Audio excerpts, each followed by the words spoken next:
इन्हीं के major general Akbar Khan ने किताब में लिखा है, रेडर्स इन कश्मीर, एक ऑपरेशन गुलमर्ग चलाया था कश्मीर को हथियाने के लिए। अरे इनका इतिहास तो देख लीजिए आप पहले। आप कैसे दहशतगर्द कह सकते हैं आप हिंदुस्तान को? आप ही कैसे एबटाबाद से उठाए गए थे लादेन, लाद करके ले गए थे उनकी डेड बॉडी को, भूल गए हो आप? आपके एबटाबाद से उठाए गए थे। आप पनाह दे रखी है हाफिज सईद को। हाफिज सईद नंबर 1 का टेररिस्ट है, किसने कहा टेररिस्ट नहीं है? और हम लोग कौन से टेररिज्म फैलाते हैं? टेररिज्म तो आप फैलाते हो। आप क्या तो पूरी सेमिनरी चलती है पाकिस्तान में, सेमिनरी चलती है जो दहशतगर्द पैदा करती है, उसकी डिग्रियां दी जाती हैं, उनको बना के भेजा जाता है। उसी तरह सुसाइड बॉम्बर होते 12 साल के बच्चे, ब्रेन वॉश आप करते हो। कौन सा इस्लाम के अंदर जिहाद इस तरह है? कौन सा ऐसा इस्लाम है जिसके झंडे के ऊपर आप ला इलाहा इल्लल्लाह लिख करके आज जाते हो कत्लेआम मचा देते हो? अल्लाह के नाम से आप कत्लेआम करते हो, पूरी दुनिया में बदनाम करके रख दिया मुसलमानों को आप लोगों ने। आप दहशतगर्दी का आपके मुंह से सुनते अच्छा नहीं लग रहा। आप ही क्या पेशावर के अंदर हमला किया था, स्कूली बच्चे, आर्मी ऑफिसर्स के बच्चों को मारा था, दहशतगर्द जिनको पनाह आप देते हो, आपने ट्रेन किया था। कसाब हमारे क्या आया था, वो आपकी सेमिनरी से पढ़ के आया था, जो 26/11 हुआ था भारत के अंदर। आपके लोग हो अपने गलवान में झांक करके बात करो। अभी कह रहे ना चाइनीज को हमने पीछे भेजा है गलवान से, आपने नहीं भेजा है। वैसे भी आपकी रूह फना रहती है कि तजाकिस्तान में हमारा एयरफोर्स बेस है, मुश्किल 2.5 मिनट का रास्ता है। आप कैसे 2.5 मिनट में तजाकिस्तान से हम पहुंच सकते हैं आपके गिलगित बल्तिस्तान? कहां की बातें कर रहे हैं आप? पहले गिरवान में झांक करके देखिए आपने क्या करा मुसलमानों के साथ। वहां तो कोई हिंदू नहीं है, आपने उठा करके शो को काटना शुरू कर दिया। जियाउल हक मर गए, जियाउल हक ने तो वहां पर पार्लियामेंट में लेकर आए थे कि शो को साहब नॉन मुस्लिम डिक्लेयर कर दो। क्या हुआ उसका? अरे इसका अजाब आपको पड़ रहा है।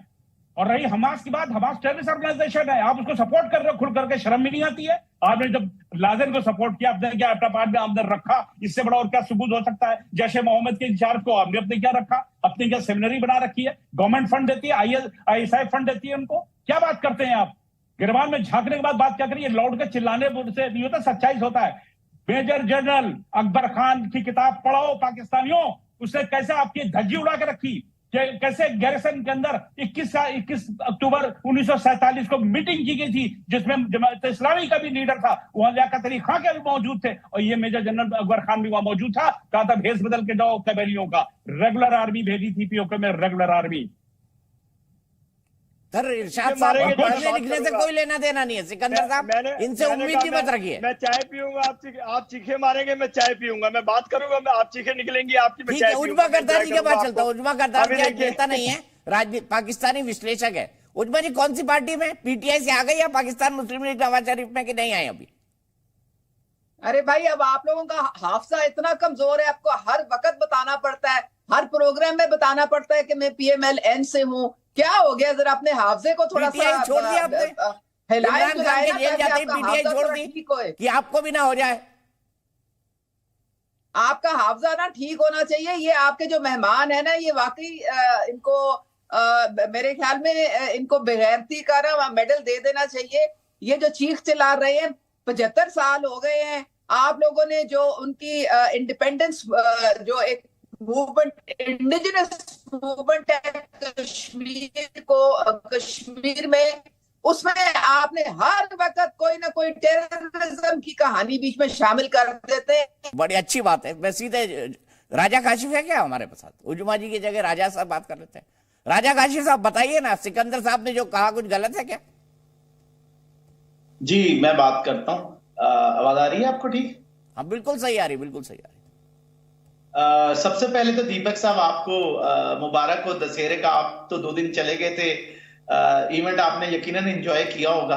नहीं, मैं तो ऑफिस में था सर, मैंने दशहरा भी ऑफिस में एंजॉय किया, सबको बहुत मिठाई भी खिलाई। आप होते आपको भी खिला देता, क्योंकि आप राजा है, बादशाह नहीं। सर देखें, हिंदुस्तान में बादशाह नहीं हुआ करते, राजा हुआ करते हैं। आप कहां पाकिस्तानी राजा आप बन जाइए, पाकिस्तान के राजा साहब, हमारी शुभकामनाएं। सर बिल्कुल, बहुत शुक्रिया। अच्छा बात शुरू करते हैं दीपक साहब। बात करें कि अमेरिकन, ठीक है, एंटोनी ब्लिंक्स की बात की, मैं बिल्कुल कंडेम करता हूं सारी चीजों की, लेकिन फिर उसके बाद हमें वो भी कंडेम करना है कि समझौता एक्सप्रेस में जो हुआ उसको भी कंडेम करेंगे, फिर वो जो मुजरिम थे जो रिहा हो गए उनको भी कंडेम करेंगे, फिर गोल्डन टेम्पल में जो कुछ हुआ उसको भी कंडेम करेंगे, फिर जो सिखपुरा में हुआ उसको भी कंडेम करेंगे, और फिर जो चेक हैगल है 2013-14 की बात है, जो US के थे, उन्होंने उस जमाने में कहा कि ये जो इंडिया है ये जो कर रहा है अफगानिस्तान के रास्ते पाकिस्तान में टेररिज्म, इसका कहेंगे तो मैं प्रोड्यूसर को लिंक भी दे दूंगा, बल्कि लिंक क्या आपको ज्यादा पता होता है कि जो रावण हर जगह हरकतें करता है, आपका रावण जो आपसे संभाला नहीं जाता, कल जिसको आपने दफनाया होगा लेकिन वो फिर निकल के आ जाता है। आप बताएं कि ये सारी चीजें हो रही हैं, इन सबको मैं कंडेम करता हूं और आप भी करेंगे मेरे राजा ख्याल में। कासिम साहब, आज ये देखिए बहुत अच्छी बात है, आपको कितना पढ़ा है, आपने कितनी पढ़ाई लिखाई की है, पर मुझे बताइए कि हम अगर हाफिज सईद को ठोक देंगे तो आपको बुरा तो नहीं लगेगा सर देखिए, कि हमारा एक मैंने तो मुसलमान आपसे मारा कहा- गया है, वो आतंकी हाफिज सईद- यूएन ने घोषित कर रखा है, ठोक दे। सर देखिए आप, सर यूएन ने तो आपके जो अभी क्या नाम है मोदी हैं, उनको भी किया था गुजरात केसेस में। क्या कि बोलते भाई हैं राजा काशिफ साहब, आपको पता है यूएन क्या है? सर फैक्ट है ना। क्या बोलते हैं राजा काशिफ साहब, थोड़ा पढ़ लिख कर आया करिए राजा साहब। और देखें, यूएन आपने किसी जब देश के बोला- सियासतदान पे कोई प्रस्ताव नहीं पास करता। सर देखें, वैसे आप पाकिस्तानी, आपका वैसे ही पढ़ने लिखने से कोई लेना देना नहीं है। कश्मीर का चूरन चाट चाट के आपने कौम बर्बाद कर दी पूरी। सर देखें, मैंने आपसे पूरी बात की कि ये चीजें, इन सबको कंडेम मैं करता हूँ। यूएन ने प्रस्ताव पास किया मोदी जी के बारे में, श्री दीपक वोरा जी सुन लेते हैं। यूएन मोदी जी के बारे में प्रस्ताव पास किया, फिर जैनुल के सिन्हा के पास जाऊंगा। सर कुछ आपने प्रश्न मुझसे पूछा? हाँ, ये बोल रहे कि यूएन ने प्रस्ताव पास किया मोदी जी के बारे में, गजब है, मतलब ज्ञान।